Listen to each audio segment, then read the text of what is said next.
खुलुमबाय बयनिसिमबो आंनि बे डेली आपडेट बडो यूट्यूब चेनेलाव नोंथांमोनखौ आरोबाव बरायहरबावनाय थाबाय। दिनै आं नोंथांमोननि गेजेराव मोननैसो सानसेयारि खौरां लानानै फैदों। आं आसा खालामो नोंथांमोना भिडिअखौ जोबजासिम नायलांगोन आरो लोगोसे चेनेलखौ साबस्क्राइब खालामनानै लागोन।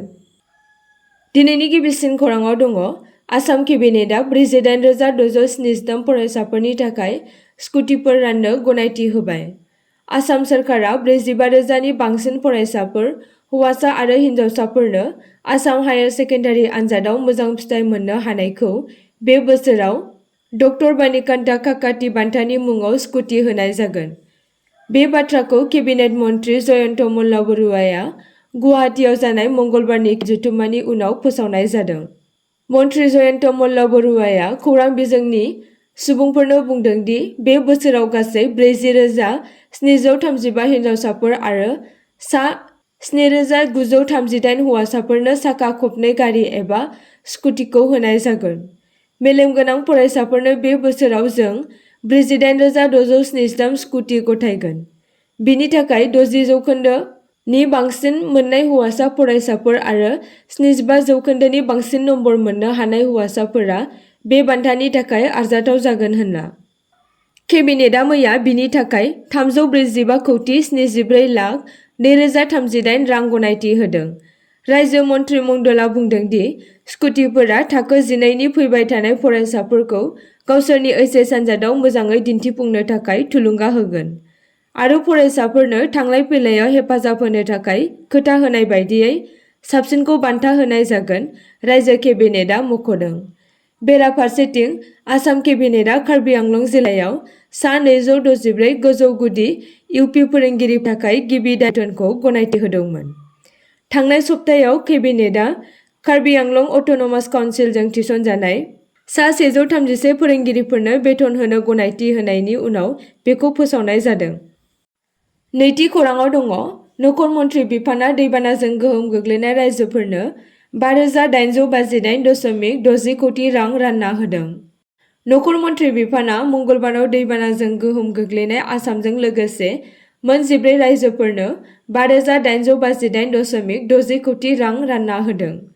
स्टेट डिजास्टार रेसपन्स फान्डनिफ्राय मिरुआरि बाहागो महरै आरो नेशनेल डिजास्टार रेसपन्स फान्डनिफ्राय मोनसे एडभान्स महरै खोला-सोनाब मौसुमि बारनि समाव गोबां अखा हानाय आरो हा गिसिखानाय गोहोमफोरनि उनाव आसामनि थाखाय 716 कौटि रां होनो थाखाय थियारि जादों नखर मन्त्रि बिफानआ।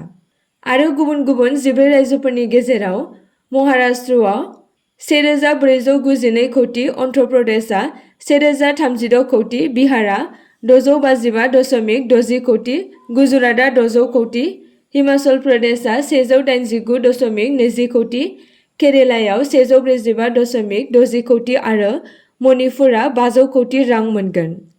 बे रांफोरा जोबोद गोब्राब बोथोरनि थासारिजों जुजिनाय रायजोफोरखौ हेफाजाब होनो थाखाय सोरखारनि रादायनि बाहागो।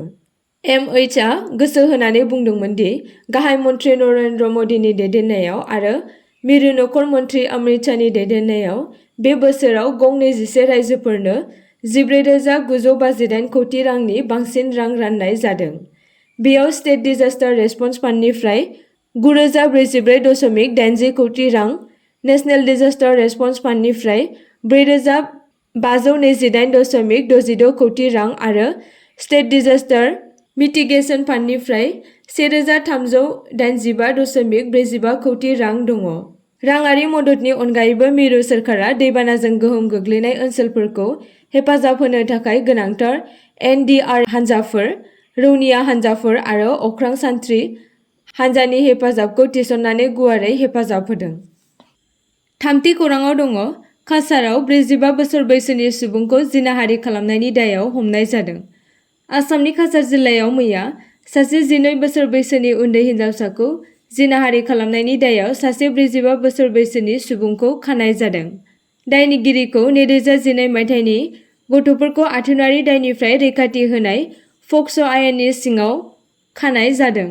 जेब्ला उन्दै गथ'साया जिल्लानि कटिगड़ा बियाबनि सिङाव थानाय सेंजुराज गामियाव लांदां जायगायाव गेलेनाय समाव दायनिगिरिया बिथांजोखौ खावना लांना लांदां फोथाराव लांदोंमोन, जेराव बिथाङा हिन्जावसाखौ जिनाहारि खालामहैदोंमोन। फोरमायनाय बायदिब्ला दायनिगिरिया गाग्लोबजाग्रानि नसुंसेनिनो सुबुंमोन। जेब्ला हिन्जावसाया न'आव फैफिननो रोङाखैमोन अब्ला नखरनि सोद्रोमाफोरा सन्देह जायो आरो बेखौ नागिरनो थांनायाव हिन्जावसाखौ लांदां फोथाराव गोग्लैना थानाय नुदोंमोन। बिनि उनाव हिन्जावसानि बिमाया दायनिगिरिखौ गोख्रोंसिन साजा होनो दाबि खालामनानै खाथिगरा पुलिस थानायाव एफआइआर होदों। बेबायदि जाथायखौ 24 सेप्तेम्बर खालि चिरांनि बिजिनियाव सासे आइजोखौ जिनाहारि खालामनो नाजानाय सासे इ-रिक्सा सालायगिरिखौ खानाय जादोंमोन।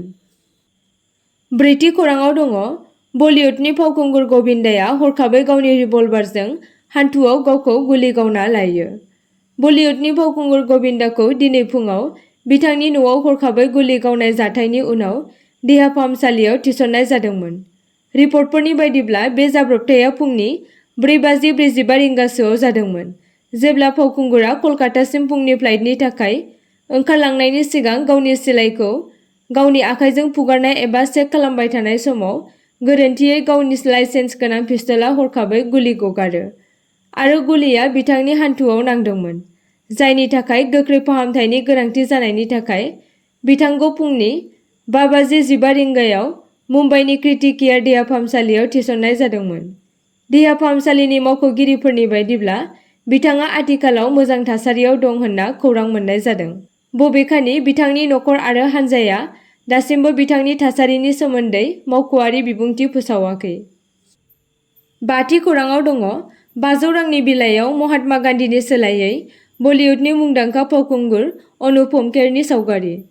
खौरांनि बायदिब्ला गुजरातआव फावखुंगुर अनुपम खेरनि सावगारि मोखां गोनां 1.6 कौटिसो नंखाय रांनि बिलाइखौ बोखांनो हादों। मिन्थिनो मोननाय बायदिब्ला आहमेदाबाद पुलिसआ नंखाय रांफोरखौ जब्द खालामनो हानाय जादों आरो लोगोसे नंखाय रांनि नटफोराव रिजार्भ बेंक अफ इन्डियानि सोलायै रिजर्भ बेंक अफ इन्डियानि मुं लिरनायखौ नुनो मोननाय जादों आरो बे नंखाय रांनि भिडिअ'फोरा ससियेल मिडियायाव गोबां गोसारनायखौ नुनो मोन्दों। गुबुन फारसेथिं फावखुंगुर अनुपम खेरा ससियेल मिडियायाव गोसारनाय भिडिअ'फोरखौ शेयार खालामनानै लिरदों। 500 रांनि नटआव गान्धीजीनि सावगारिनि जायगायाव आंनि सावगारि। थारैनो बे जाथाया गासै भारतआवनो बयखौबो सोमोनांहोदों।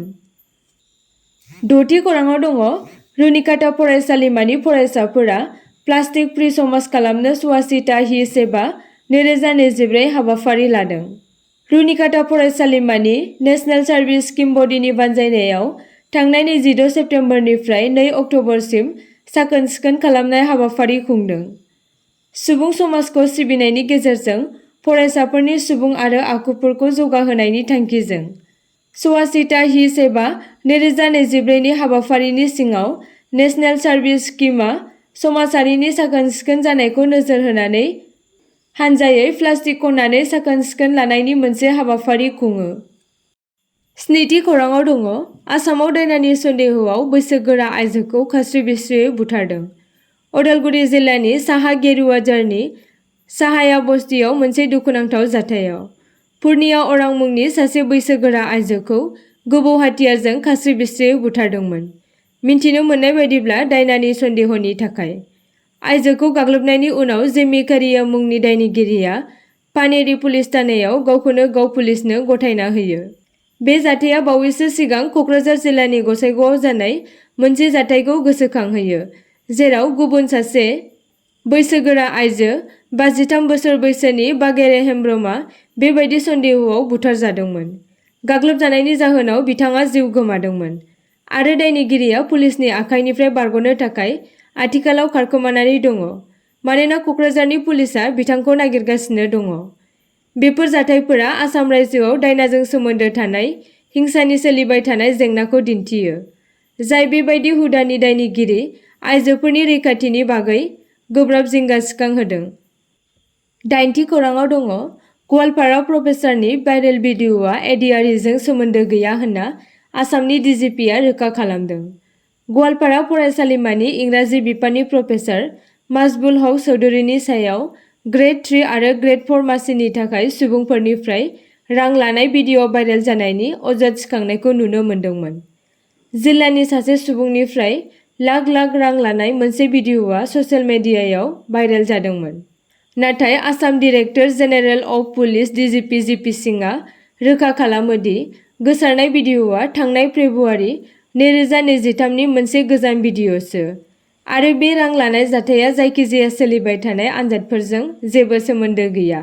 DGPआ बेखौबो बुंदोंमोन दि गवालपारा पुलिसखौ भिडिअ'नि सोरगिदिं थानाय थासारिफोरखौ नायबिजिरनो बिथोन होनाय जादों, जाहाथे बिनि रेकर्डिंनि समाव माबाफोर दाय गोनां खामानि जादों ना जायाखै, जायजों जायखिजाया गोनांथार आयेनारि राहा लानायनि लामाया गेवलांगोन।